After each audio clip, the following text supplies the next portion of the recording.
వస్త్రం వేసినప్పుడు ఇలా కనిపిస్తుంది. ప్రతి శరీరములో ఒక చైతన్యం ఉంది, క్షేత్రజ్ఞ అని ఎవరికి చెప్తాము. ఇలా చెప్తూ అంతవంత ఇమే దేహ నిత్యస్యోక్తా శరీరిణః అనాశినో ప్రమేయస్య తస్మాత్ యుద్ధస్య భారత అంటాడు. శరీరము నాశం అవుతుంది, శరీరాలు శాశ్వతలు కాదు, ఆత్మ ఒకటే నిత్యం. కనుక ఓ భారత, ఓ వీర, యుద్ధం మొదలు చేయి. యుద్ధం చేయంటే జీవితంలో కర్మములో ఉండు, నువ్వు కర్మం చేస్తూ ఉండు, కర్మ వదిలిపెట్టొద్దు, హతాశ నిరాశ పరిస్థితికి రావద్దు, విషాదం పట్టుకోవద్దు. ఎందుకంటే శరీరము నశ్వరమైనది, ఆత్మ శాశ్వతం. ఇప్పుడు ఒక ప్రశ్న వస్తుంది, అడిగిన ప్రశ్నలు వేరే, ఆన్సర్ ఆత్మజ్ఞానం ఎందుకు ఇస్తున్నాడు భగవంతుడు అని కదా. మీరంతా వెనకల వాళ్ళందరూ కుర్చీ మీద కూర్చున్నారు కదా, ఆ కుర్చీ ఎత్తగలరా? మీరు కుర్చీ కూర్చున్నారు కదా, ఆ కుర్చీ ఎత్తగలరా? మీ చేత అవుతుందా లేదా కదా? నాది ఒక చిన్న రిక్వెస్ట్ అండి, కుర్చీ మీద కూర్చునే వాళ్ళు కుర్చీ మీద కూర్చొని మీరు కూర్చొనే కుర్చీని ఎత్తండి. ట్రై చేయండి, అన్నయ్యలు ట్రై చేయండి, చాలా స్ట్రాంగ్గా ఉంటారు కదా అన్నయ్యలు, కొంచెం ట్రై చేయండి. మీ కూర్చునే కుర్చీని మీరు కూర్చున్నట్లే ఎత్తండి. ప్రయత్నం చేయండి కదా. అలా అయితే కుర్చీ ఎత్తాలంటే ఏం చేయాలా? వా హిందూపురం వాళ్ళు ఎంత తెలివి ఉండేవాళ్ళు కదా. మీరు నిలబడితే కుర్చీ ఎత్తేది ఈజీ. ఒకసారి మీ చెయ్యి ముందుగా చేయండి, రైట్ హ్యాండ్ ఎదురుగా చేయండి, వెనకలో తీసుకోండి. వా ఎంత మంచి మాట, మీరు ఎంత ఈజీగా మీరు చెప్పేస్తున్నారు. కుర్చీ ఎత్తాలా అంటే కుర్చీ నుండి కొంచెం ఏం కావాలి? మీరు డిటాచ్ కావాలి. ఏం కావాలి? డిటాచ్ కావాలి. మీరు నిలబడాలి, లేయాలి, అప్పుడు కుర్చీ ఎత్తగలరు. అదే భగవంతుడు చేసిన పని అన్నమాట. మోహము శరీరానికి అంటుకున్నాము. ఈ మోహం ఎలా ఉందంటే, నా దగ్గర ఒకరోజు పొద్దున్న 9 గంటలప్పుడు ఒక అక్కయ్య వచ్చిందండి, ఒక 50-55 లోపల అక్కయ్య. వాకిలి వేసుకుంది, బెల్ కొట్టింది. బెల్ తీసినప్పుడు అక్కయ్య నిలబడింది, ఒకే ఏడుస్తూ ఉంది. ఎందుకు ఏడుస్తున్నావమ్మా అంటే చెప్పేది కాదు, ఏడిసేది. తర్వాత నీళ్ళు తాగమ్మా, కూర్చో సమాధానంగా, తర్వాత వింటానన్నాను. 10 నిమిషాలు బాగా ఏడ్చేసాను, తర్వాత విన్నాను. ఎందుకు ఏడుస్తున్నావమ్మా అంటే, చూడండి అక్కయ్య, నేను రిక్షా ఎక్కినా, బస్ ఎక్కినా, ఎక్కడ పోయినా అందరూ నాకు అజ్జి అంటారు. నాకు వెంట్రుకలు కొంచెం తెల్లగైపోయినాయి, అందరూ అజ్జి అంటారు. నాకు చాలా ఇన్సల్ట్ అవుతుంది అక్కయ్య, అందుకే బాధపడుతున్నానని వచ్చింది. అప్పుడు అడిగినాను, మీకు పిల్లలు ఉన్నారమ్మా? ఉన్నారు, 2 పిల్లలు ఉన్నారు, 2ది పెళ్ళి అయింది. మనములు వచ్చినారా? మనముడు వచ్చినాడంట, ఒక్కడు మనముడు ఉన్నాడు. మరి మనముడు వచ్చినాక అజ్జి అనేది కామన్ కదా. లేదు, మీ తెలుగులో అవ్వ అంటారు అనుకుంటా, కన్నడలో అజ్జి అంటారు. లేదు, వాడు తన అమ్మకు మమ్మీ అంటాడు, నాకు అమ్మను అంటే అన్నాడు, నాకు కూడా అజ్జి అంటాడు. నాకు చాలా బాధ అవుతుంది. అరే విచిత్రం అన్నమాట. ఎంటికలు తెల్లగైనాక అజ్జి అనేది కామన్, మనమరాలు వచ్చినాక అజ్జి అనేది కామన్. ఇది ఏక విచిత్రం అన్న. లేదక్కయ్య, నాకు ఎవరు అజ్జి అనకూడదు, నాకు మంట వస్తుంది అలాగంటే. ఎంత చెప్పినా వినడం లేదు, ఏడుపు ఒకే రకంగా. తర్వాత నేను అడిగినాను, అనుకోండి ఇప్పుడు మీరు కాలేజీలో ప్రొఫెసర్గా ఉన్నారు, రేపు మీకు ప్రమోషన్ అయి ప్రిన్సిపల్ అవుతారు. మీరు ప్రమోషన్ అయింది, లెక్చరర్ ప్రొఫెసర్గా ఉండే వాళ్ళకి ప్రొఫెసర్ నుంచి ప్రిన్సిపల్గా ప్రమోషన్ అయితే మీరు ఏడుస్తారా, ఖుషి పడతారా? ఏమవుతుందండి? ఖుషి పడతారు కదా. పార్టీ ఇస్తారా లేదా? అన్నాక సంబంధాల్లో ప్రమోషన్ వస్తే ఎందుకు ఏడుస్తారు? నిన్న వరకు అమ్మ అనుకునే వాళ్ళు ఈరోజు అవ్వ, అజ్జి, పెద్దతనం కదా. ప్రమోషన్ అయిందా లేదా? ఇది మోహం అన్నమాట, శరీరం మీద మోహము. నేను అన్నాను తెల్ల వెంట్రుకలు కనపడకూడదు అంటే బాగా రంగు వేసుకుంటే అయిపోయింది. ఇప్పుడు చాలా ఈజీగా ఉంది. అది వద్దంట. విచిత్రమైన మనస్థితి. అందుకే భగవంతుడు అన్ని సమస్యలకు మూల కారణం మోహము. దాని నుంచి బయటికి రావాలంటే నిన్ను నీవు తెలుసుకో. ఏంటంటే శాశ్వతమైన శక్తి. చూడండి ఎంత చక్కగా చిత్రం ఉంది. ఈ శరీరం అనేది అద్భుతమైన వరదానం, భగవంతుడు ఇచ్చినటువంటి అద్భుతమైన వరదానం. దీంట్లో రెండు మాట లేదండి. నిజంగా మానవ శరీరం ఉంది కదా, అలాగనుకోవద్దండి. ఇది కోట్ల కొద్ది విలువైనది. ఈ శరీరం కోట్ల కొద్ది విలువైనది. ఒక్క పార్ట్ చెడిపోతే దాన్ని రిపేర్ చేయాలంటే ఎంత కష్టం. ఒక ఐ ఆపరేషన్ చేసుకోవాలంటే 1 లక్షం కావాలి, అవునా కదా? హార్ట్ ప్రాబ్లం వచ్చిందంటే 15 లక్షలు కావాలి. మొంకాలు నొప్పి వచ్చింది, రిప్లేస్మెంట్ చేసుకోవాలంటే ఒక్కొక్క మొంకాలికి 5 లక్షలు కావాలండి. అలాగే మీరు కౌంట్ చేసుకుంటూ పోతే మానవ శరీరం చాలా విలువైనది. అయితే ఇంత విలువైన శరీరములో ఈ శరీరాన్ని నడిపించేటువంటి నువ్వు లేకపోతే ఈ శరీరం నడుస్తుందా? అందుకే భగవంతుడు ఏమన్నాడు, నైనం చిందంతి శస్త్రాణి నైనం దహతి పావకః నా చైనం క్లేదయంత్యాపో నా శోషయతి మారుతః. నువ్వు ఆత్మ ఈ శరీరంలో ఉన్నావు కదా, నిన్ను ఎవ్వరూ నాశం చేయలేరు. ప్రకృతి పంచతత్వాలు, అగ్గి, గాలి, నీళ్లు, ఏది కూడా ఆత్మనాశం చేయదు. ఆత్మము అవినాశి అయిన శ్రేష్టమైన శాశ్వతమైన శక్తి. సమస్య అంటే భగవద్గీతలో చాలా చక్కగా ఆత్మజ్ఞానం చెప్పినారు. అయితే నేను ఆత్మ అనేది తెలుసుకోవడం, నేనొక ఆత్మ జ్యోతి అనేది ఎవరికి ఆత్మజ్ఞానం కాలేదు. ఎంత బాగా చూపించినారు చూడండి. నైనం చిందంతి శస్త్రాణి నైనం దహతి పావకః నా చైనం క్లేదయంత్యాపో నా శోషయతి మారుతః. నాశం లేని అవినాశి అయిన శ్రేష్ఠ శక్తి నేను ఆత్మను. ఇప్పుడు ఒక ప్రశ్న మరీ వచ్చింది, ఆత్మజ్ఞానం ఎందుకు కావాలి మాకు? ముందే చెప్పినాను, ఇలా కుర్చీ పైన కూర్చొని కుర్చీ ఎత్తలేము. అలాగే శరీరములో ఉన్నప్పుడు దేహభావం ఉంటే అహంకారం వస్తుంది. నేను తెల్లగున్నాను, నేను నల్లగున్నాను, నేను చక్కగా ఉన్నాను, ఇతను చక్కగా లేడు, నా దగ్గర డబ్బు ఉంది, నా దగ్గర డబ్బు లేదు, నేను బీదదాన్ని, నేను శ్రీమంతంగా ఉన్నాను, నేను సాహుకరి. ఇవన్నీ దానికి కారణమేది? దేహభావం. ఆత్మజ్ఞానం అర్థమైతే నేను శాశ్వతం అనేది తెలిస్తే, అప్పుడు శాశ్వతాన్ని తెలుసుకున్నప్పుడు ఈ శాశ్వతమైన ఆత్మములో ఉండేటువంటి శాశ్వత గుణాలు కూడా తెలుస్తాయి. దాన్ని తెలుసుకున్నప్పుడు ఆత్మజ్ఞానం గురించి నేను అనుకుంటాను దగ్గర 70-80 శ్లోకాలు ఉన్నాయి. అవన్నీ చెప్పుకుంటూ పోతే పొద్దునైపోతుంది. మరి యం ఏనం వేతి హంతారం యశ్చైనం మన్యతే హతం ఉభౌ తౌ న విజానీతో నాయం హంతి న హన్యతే. అలా అయితే ఆత్మస్వరూపం, నా స్వరూపం ఎలా ఉంది? యథా ప్రకాశయత్యేకః కృత్స్నం లోకమిమం రవిః క్షేత్రం క్షేత్రీ తథా కృత్స్నం ప్రకాశయతి భారత. ఆత్మస్వరూపం ప్రకాశ స్వరూపం. నేను 6th ఉన్నప్పుడు మా తాతగారు శరీరం వదిలినారు. ఫస్ట్ డెత్ నేను చూసింది మా ఇంట్లో. అప్పుడు టీవీ ఉండలేదు. ఎవరైనా శరీరం వదిలితే పిల్లల్ని ఎంత తీసుకువెళ్ళేవారు కాదు.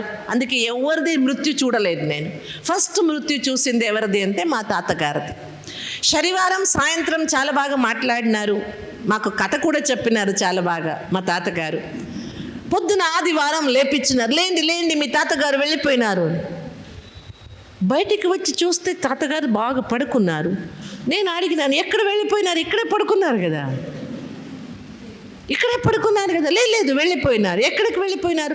తాతగారు తలకాయ దగ్గర ఒక దీపం అంటించి పెట్టినారు అన్నమాట. మాకు చిన్నప్పుడు ఏం నేర్పించినారంటే ఎవరు తల దగ్గర దీపం పెట్టకూడదని.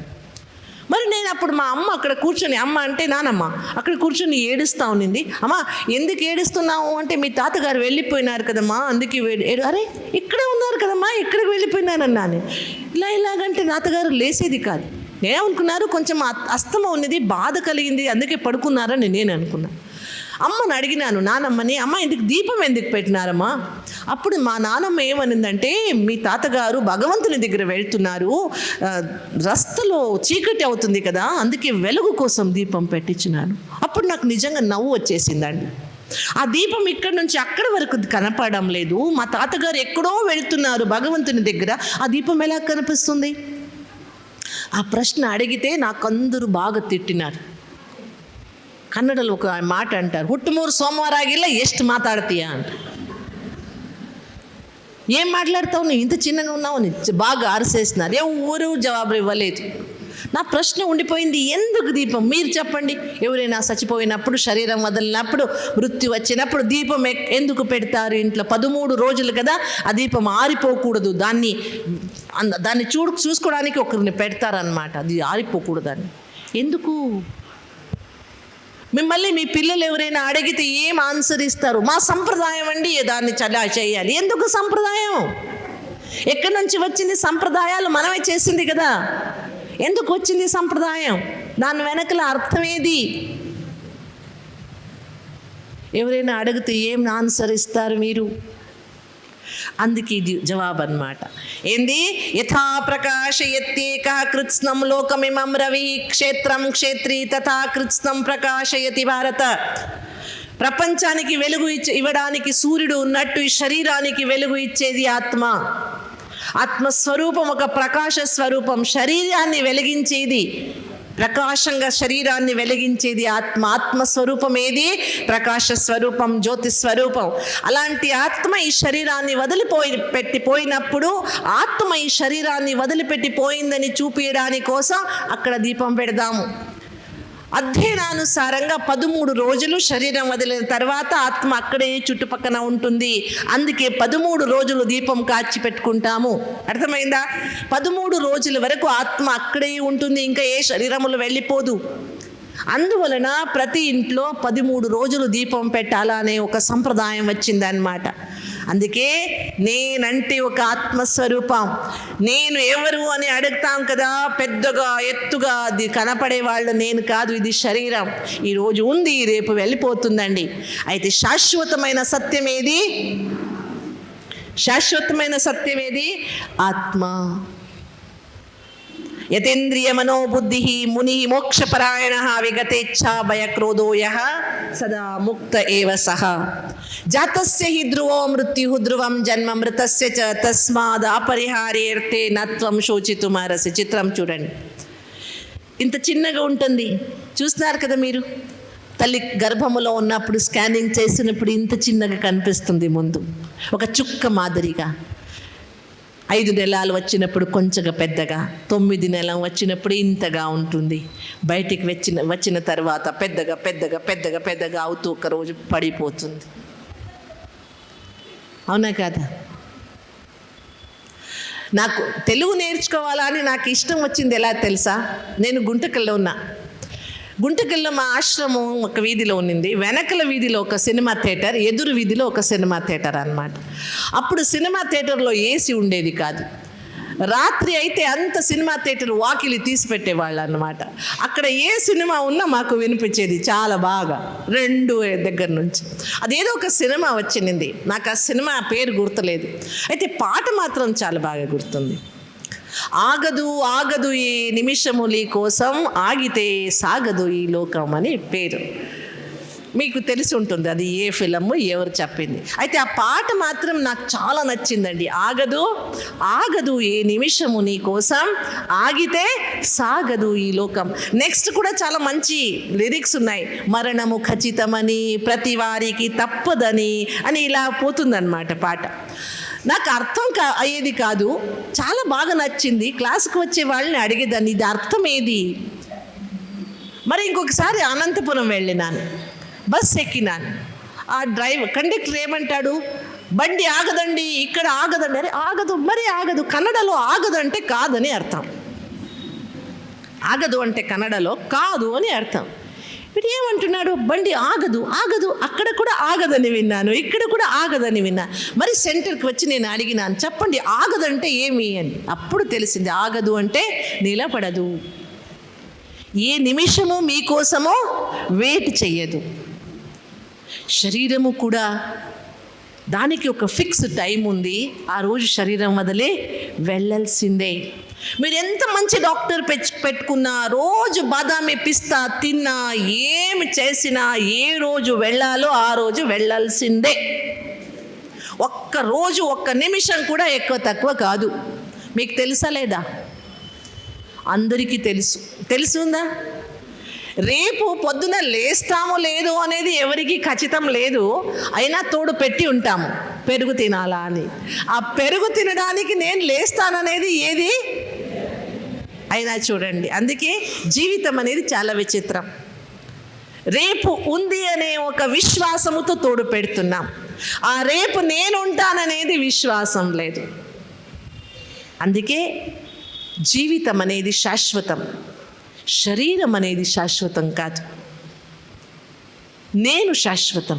నా శరీరం అనేది ఎక్కడైనా ఎప్పుడైనా నన్ను వదిలిపెట్టి వెళ్ళిపోవచ్చు. అందుకే నేను అనేది తెలుసుకున్నప్పుడు, అందరూ ఎవరైనా శరీరం వదిలినప్పుడు చాలా చక్కగా ప్రింట్ చేస్తారు. వాసాంసి జీర్ణాని యథా విహాయ నవాని గృహ్ణాతి నరోపరాణి తథా శరీరాన్ని విహాయ జీర్ణాని అన్యాని సంయాతి నవాని దేహి.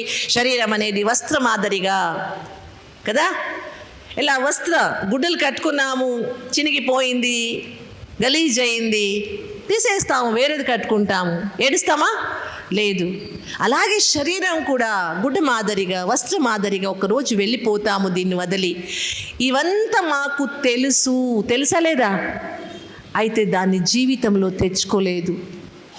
అందుకే భగవద్గీత చూడండి ఎంత చక్కగా, వాసాంసి జీర్ణాని యథా విహాయ, శరీరం వదిలిపెట్టిపోతాము. మొత్తం ఈ జ్ఞానము భగవంతుడు అర్జునుడికి ఇచ్చినాడు అన్నమాట. ఎంత చక్కగా ఇది భగవద్గీతలో రాయబడింది. ఎన్నోసారి విన్నాము, పలికినాము, చెప్పినాము, శ్లోకాల్ని అనుకున్నాము. అయితే ఇక్కడ రాలేదు, పుస్తకములో ఉంది తప్ప మస్తకములో రాలేదు. ఏమైంది? ఆ పుస్తకాల్ని గుడిలో పెట్టి పసుపు కుంకుమ వేసి ఆ పుస్తక లోపల ఏముని అనేది చూడలేకపోయినాము. మనస్సులో అది రాలేదు. అందుకే ఒక మాట గట్టిగా చేసుకుంటామండి, పరిస్థితిని మార్చేది మా చేతిలో లేదు, మనస్థితి మా చేతిలో ఉంది. మా మనస్థితిని గట్టిగా చేసుకోవాలి, స్ట్రాంగ్గా చేసుకోవాలి, మంచిగా పెట్టుకోవాలి. ఇది నా చేతిలో ఉంది, పరిస్థితి నా చేతిలో లేదు. నా మనస్థితిని గట్టిగా చేసుకునేది ఎలా అనేది భగవంతుడు నేర్పిస్తాడు. ఏం నేర్పిస్తాడు భగవంతుడు? మనస్థితిని గట్టిగా చేసుకునేది ఎలా. ఇంద్రియాణి పరాణ్యాహు ఇంద్రియభ్య పరం మనః మనసస్తు పరా బుద్ధి యో బుద్ధై పరతస్తు సహా అంటాడు భగవంతుడు. కర్మేంద్రియాలు స్ట్రాంగ్ అనుకుంటాం, దానికంటే మనస్సు ఎక్కువ, మనస్సు కంటే బుద్ధి ఎక్కువ, బుద్ధి కంటే నువ్వు ఎక్కువ అంటాడు. నేను ఆత్మ, నా కంట్రోల్లో మనస్సు, బుద్ధి, సంస్కారం, ఇంద్రియాలన్నీ ఉన్నాయి. నేను ఒక జ్యోతి స్వరూపను, నేను శాశ్వతను అంటాడు. భగవద్గీతలో చాలా మంచి ఒక దృశ్యం, మహాభారతంలో ఒక దృశ్యం వస్తుంది. ఒకసారి భీష్మ పితామహ గంగా తీరంలో వాకింగ్ చేస్తుంటారు, చాలా దుఃఖిగా ఉంటారన్నమాట. అప్పుడు గంగమాత వస్తుంది, అడుగుతుంది, ఎందుకు నాన్న, ఏమైంది, ఎందుకు దుఃఖిగా ఉన్నావు అంటూ. అప్పుడు ఏంటంటే, మా పూర్వజులు స్థాపించిన ఆదర్శాలు, ధర్మాలు మా ఎదురుగే నాశనం అవుతున్నాయి, చాలా బాధ అవుతుంది అంటాడు. అప్పుడు గంగామాత ఏమంటుందంటే, ఇప్పుడు చూడండి, స్టేజ్కి రావాలంటే అక్కడ మెటికలు ఉన్నాయి, స్టెప్స్ ఉన్నాయి, ఎక్కి వచ్చిన కింద దిగాల అంటే దాంతోనే కిందికి దిగి వెళ్ళిపోతాం. స్టెప్స్ అక్కడే ఉంటాయి, స్టెప్స్ ఎక్కవు దిగవు, దిగేది ఎక్కేది ఎవరు? మనం. అలాగే ఆత్మములో ఉండేటువంటి గుణాలు శాశ్వతమైనది, అవి నాశం కాదు. ఆ ఆత్మ గుణాల్ని సదుపయోగం చేసుకునేది నేను. ఆత్మ గుణాల్ని, మూల్యాల్ని నేను సదుపయోగం చేసుకుంటే నేను మంచి మనిషిగా బ్రతుకుతాను. ఆత్మలో ఉండేటువంటి గుణాల్ని నేను దురుపయోగం చేసుకుంటే నా జీవితం నాశనమైపోతుంది. ఎంత మంచి సందేశం కదా. అందుకే భగవంతుడు ఏమంటా అంటే, శ్రేయాన్ స్వధర్మో విగుణః పరధర్మాత్ స్వనుష్ఠితాత్ స్వధర్మే నిధనం శ్రేయః పరధర్మో భయావహ. స్వధర్మములో బ్రతకండి, స్వధర్మము చాలా శ్రేష్టమైనది. ఇప్పుడు మనం ఏమనుకుంటున్నామంటే హిందూ అంటే హిందూగా బ్రతకాలి. అదేమి తప్పు కాదు. అయితే భగవంతుడు చెప్పిన స్వధర్మం అంటే, స్వ అంటే ఎవరు? ఆత్మ. ఆత్మధర్మం ఏది? శాంతి, సుఖము, పవిత్రత, జ్ఞానము, శక్తి, ఆనందము. ఇది ఆత్మధర్మం. ఈ ఆత్మధర్మానుసారంగా బ్రతకండి మీరు. అప్పుడు జీవితము చాలా చక్కగా ఉంటుంది. సంతోషం కావాలా, ఆనందం కావాలా, సుఖంగా బ్రతకాలా అంటే ఆత్మస్వరూపంగా బ్రతకండి.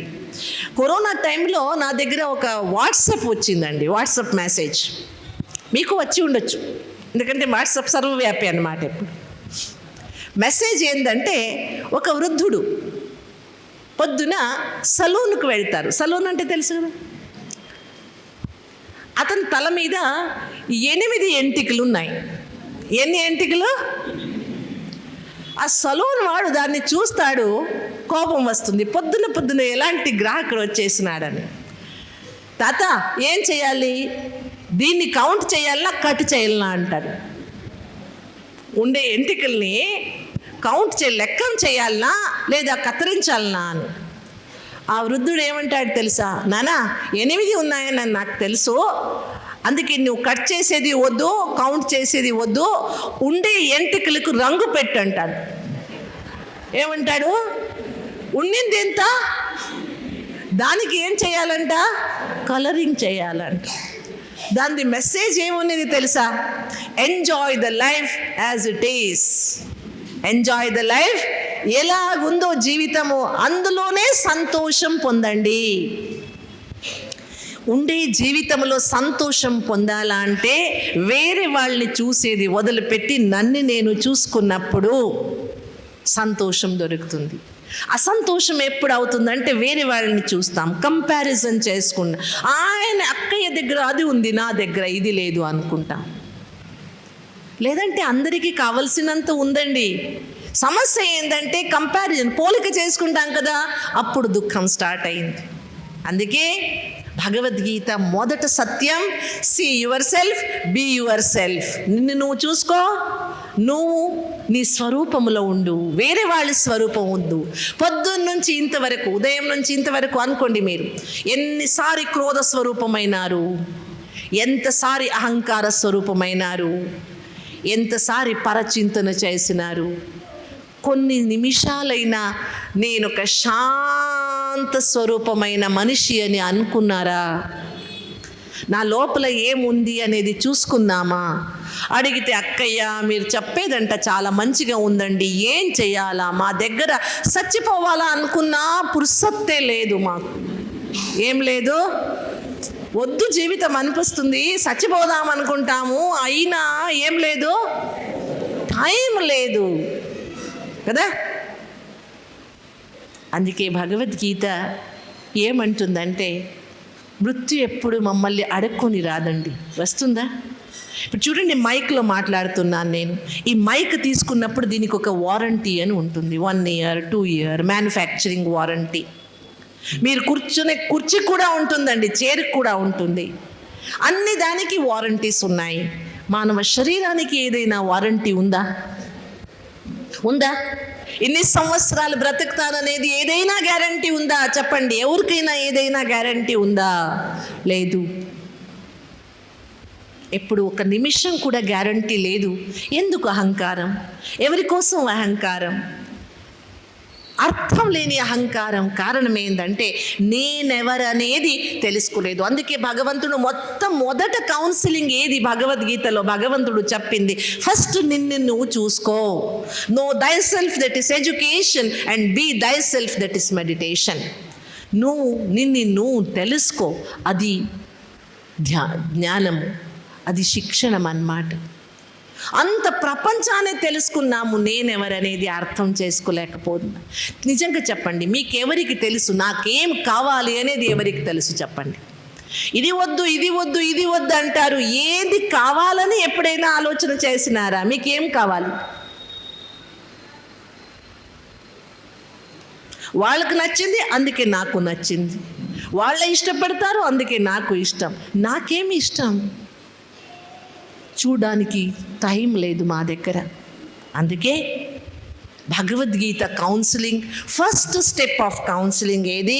నిన్ను నువ్వు చూసుకో. శరీర పరివర్తన అయ్యేది శరీర ధర్మం. దేహినోస్మిన్ యథా దేహే కౌమారం యౌవనం జరా తథా దేహాంతర ప్రాప్తి ధీరస్తత్ర న ముహ్యతి. మృత్యు అనేది ఒక పరివర్తన మాత్రం. ఒక ఇల్లు బదిలీ అయ్యింది, చేంజ్ అయింది, ఇంకొక ఇల్లు తీసుకుంటున్నాం. పొద్దున శరణరుకండ శివ చేస్తున్నాం. ఒక వచనం ఉంది, ಅರ್ಥಮೌతుందో లేదో మీకు చెప్తాను. ಹೊಸ್ತಿಲಲ್ಲಿ ಹುಲ್ಲು ಹುಟ್ಟಿ ಮನೆಯೊಳಗೆ ರಜ ತುಂಬಿ ಮನೆಯೊಡೆಯ ಇದ್ದಾನೋ ಇಲ್ಲವೋ. చాలా మంచి వచనం అన్నమాట.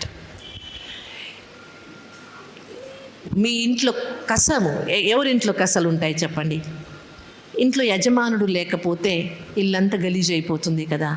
అందుకే వచనకారు ఏం అడుగుతాడంటే, ఇంటి యజమానుడు ఉన్నాడా, ఏదైనా భూత ప్రేతాలు ఉన్నాయా అని. అలాగే అయిపోయిందనమాట. ఎన్ని అలవాటాలు, ఎన్ని చెడ్డ మాటలు.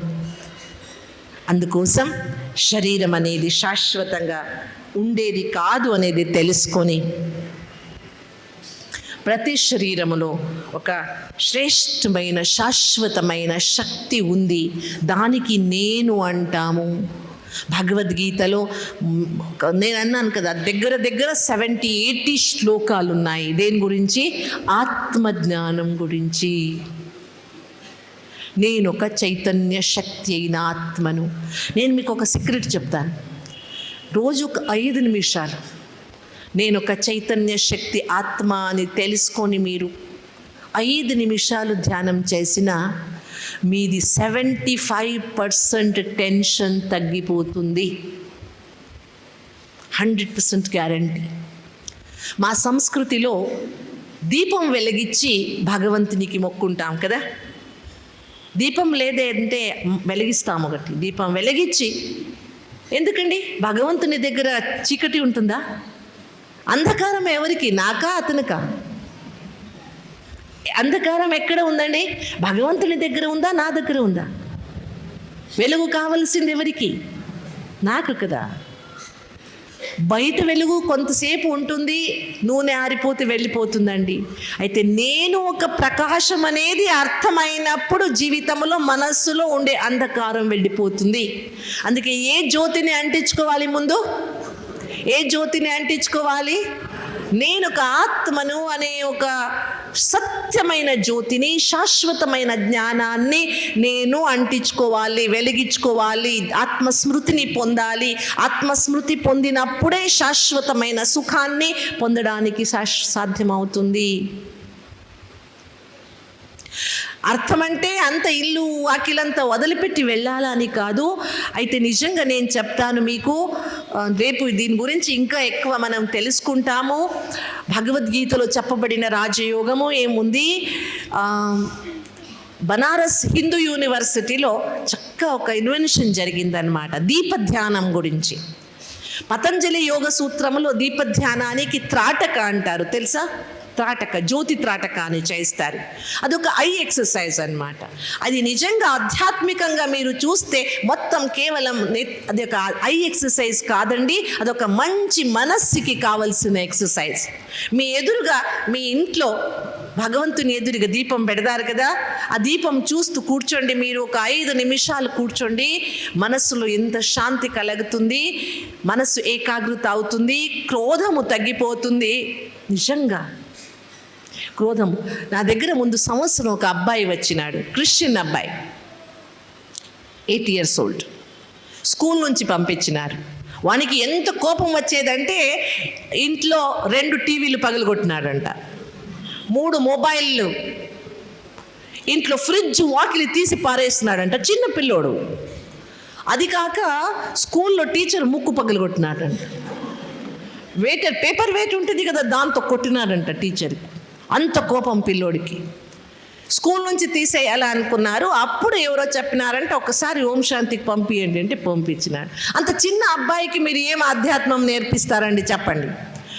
అది కాక హిందూ కాదు, హిందూ సంస్కృతిలో అయితే జన్మము సంస్కారం ఏందో చెప్పొచ్చు. అతను క్రిస్టియన్. నేను ఈ జన్మంలో క్రిస్టియన్ కాదు కదా, నాకు ఆ సంస్కారం తెలియదు, ఎలా చెప్పాలా? అయితే నాకు ఇంత తెలుసు, క్రిస్టియన్స్ కూడా దీపం వెలిగిస్తారు, క్యాండిల్స్ పెడతారన్నమాట. తర్వాత ఆ పిల్లోడికి నేనేమన్నాను, కొంచెం ఆత్మజ్ఞానం ఇచ్చి, చూడబాయ్, నీ దగ్గర ఒక జ్యోతి ఉంది, భగవంతుడు జ్యోతి, ఈ దీపం చూసుకుంటూ నీ ఇంట్లో క్యాండిల్ పెడతారు కదా, ఆ క్యాండిల్ చూసుకుంటూ కూర్చుంటావా, రోజు 1 నిమిషం చెయ్యన్నా. తర్వాత ఇంకొకటి, కోపం వచ్చినప్పుడు తబలా వాదనం చెయ్యి, లేదా ఫుట్బాల్ ప్రాక్టీస్ చెయ్యన్నా. ఆ పిల్లోడు తబలా నేర్చుకుంటానన్నాడు. తబలా క్లాస్ జాయిన్ చేయించినాము, రోజు దీపధ్యానం మొదలుపెట్టినాము. 3 months 3 నెలల్లో పిల్లోడు సంపూర్ణంగా మారిపోయినాడు. ఇప్పుడు చాలా మంచిగా తబలా, మా ప్రోగ్రాం పిలిచినాను ఈసారి శివరాత్రికి, చాలా బాగా తబలా కొడతాడు, చాలా బాగా. చూడండి, మా ఎనర్జీని నెగిటివ్ ఇన్వెస్ట్ చేసేది, కోపం అంటే నెగిటివ్ ఇన్వెస్ట్మెంట్, తన మీద తాను కాన్సన్ట్రేట్ చేసుకొని దీపధ్యానం చేసినాడు. ఇప్పుడు కూడా, మొన్న కూడా కలిసినాడు. ఈ సంవత్సరంలో నాకు 75 మార్క్స్ వచ్చింది, చాలా బాగా చదువుతున్నాను, కోపం చెయ్యని. ఇప్పుడు రోజు దీపధ్యానం, చిన్న పిల్లోడండి, రోజు దీపధ్యానం చేస్తున్నాడు. ఇంట్లో దీపం అంటిస్తే కాదండి, భగవంతుని ఎదురుగా దీపం వెలిగిస్తే కాదు. నేనొక దీపం, శాశ్వతమైన దీపం, ఏ నూనె నెయ్యి కాదు, ఏది వద్దు నాకు. అయితే నా దగ్గర శాశ్వతమైన దీపం ఉంది నా శరీరంలో అనేది అర్థం చేసుకొని ఆ దీపం స్మృతిలో కూర్చుంటే,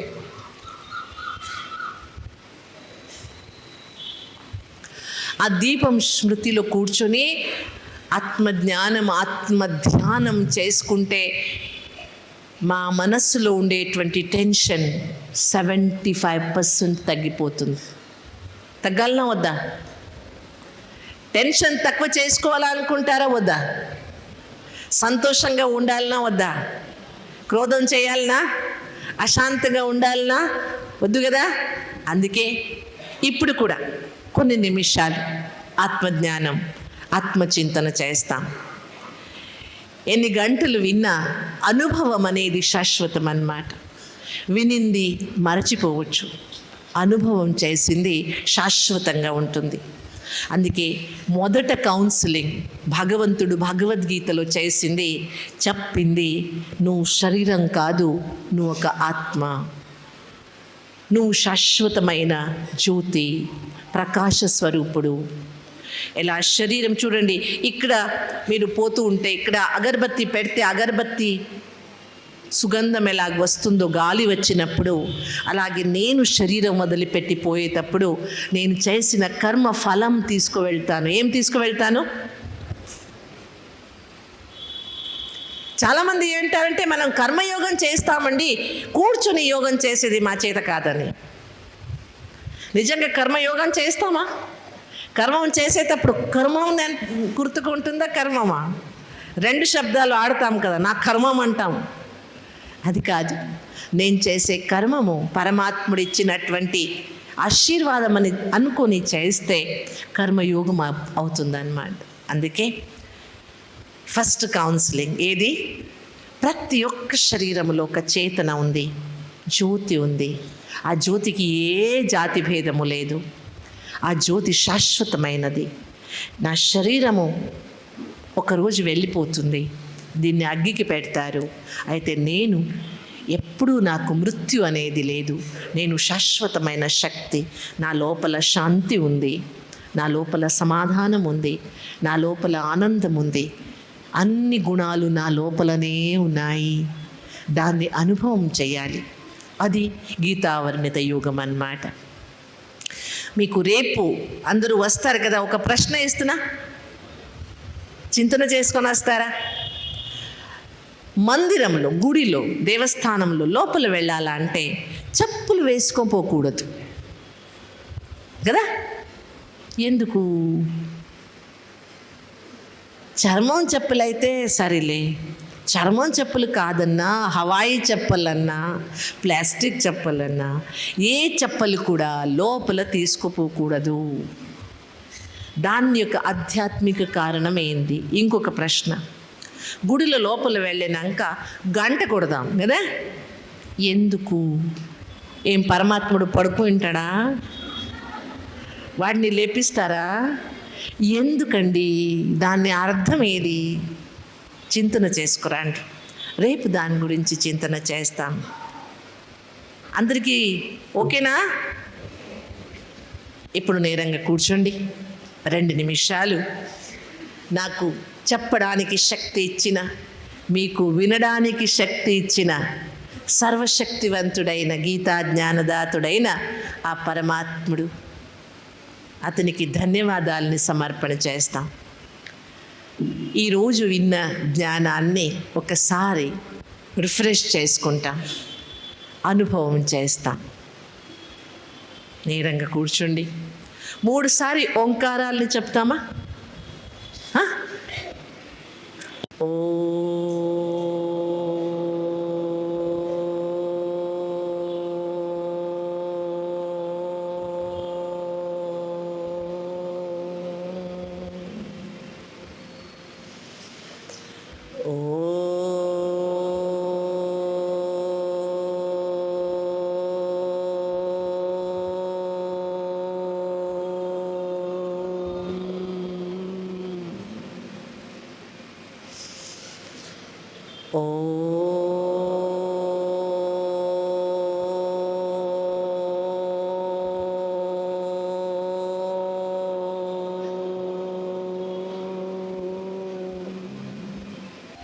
పాత్రము చేసేటువంటి అద్భుతమైన, శాశ్వతమైన, అవినాశి అయిన శక్తి స్వరూపను నేను ఆత్మను.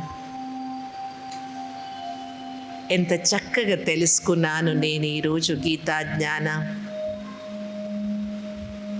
అవును, నాకు మృత్యు అనేది లేదు. అలాగే నా స్వరూపం కూడా శాశ్వతం. నేను ఒక జ్యోతి స్వరూపమైన ఆత్మ. జ్యోతి, శాశ్వతమైన జ్యోతిర్బిందు స్వరూపం నాది. చక్కటి అయిన వెలుగు స్వరూపం నాది. నేనొక ప్రకాశ స్వరూపమైన ఆత్మను. నా దగ్గర ఏ అంధకారము లేదు, అశాంతి లేదు, అజ్ఞానం లేదు, ఆలస్యం లేదు. అన్ని దానికంటే దూరమున్న శాంత స్వరూపమైన ఆత్మ నేను. నన్ను నేను చూసుకున్నప్పుడు చాలా సంతోషం కలిగింది. శరీరంలోనే ఉన్నాను, అయితే శరీరము నుంచి సంపూర్ణ వేరేగా ఉన్నాను.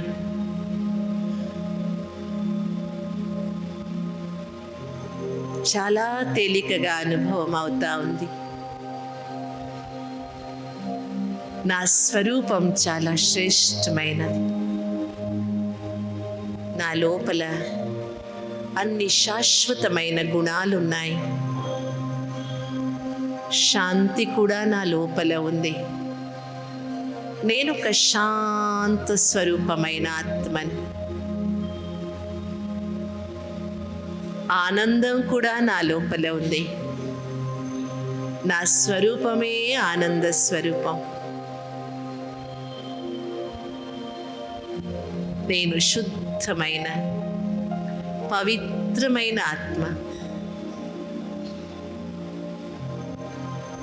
అన్ని శక్తులున్నాయి నా లోపల. శరీరం అనేది ఒక క్షేత్రము. నేను క్షేత్రజ్ఞుడు, యజమానుడు. శరీరం అనేది ఒక ఇల్లు. ఈ ఇంట్లో నేను వాసించుతున్నాను.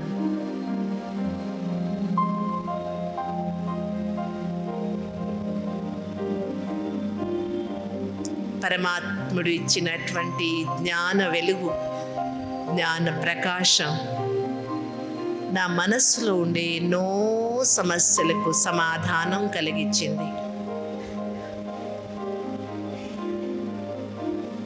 ఎంత ఎంత సంతోషం అవుతా ఉంది. నన్ను నేను తెలుసుకున్నాను, నా స్వరూపాన్ని తెలుసుకున్నాను. మనస్సు చాలా తేలికగా ఉంది, సమాధాన స్వరూపంగా ఉంది. శాశ్వతమైన జ్యోతి నేను, శాంత జ్యోతి నేను, జ్ఞాన స్వరూపమైన జ్యోతి నేను.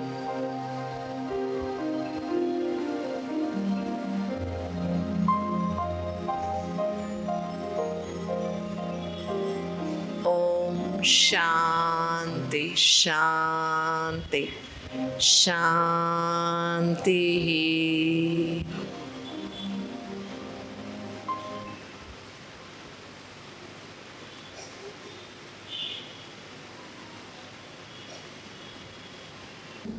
ముఖ్యంగా మన దుఃఖానికి, మన సమస్యలకి మూల కారణం మోహము. మోహాన్ని జయించేటటువంటి విధి విధానాన్ని మనకి నేర్పిస్తూ ఉన్నారు. తర్వాత ఈ యొక్క భగవద్గీత ప్రవచన కార్యక్రమం ఈరోజు మొదటి రోజు, రేపు రెండవ రోజు, మూడవ రోజు సోమవారం కూడా ఉంటుంది. దయచేసి అందరూ కూడా తప్పకుండా శ్రద్ధగా విని ఆచరించుకోవాల్సిందిగా కోరుచున్నాం. వీణా అక్కయ్య గారికి చాలా చాలా ధన్యవాదాలు.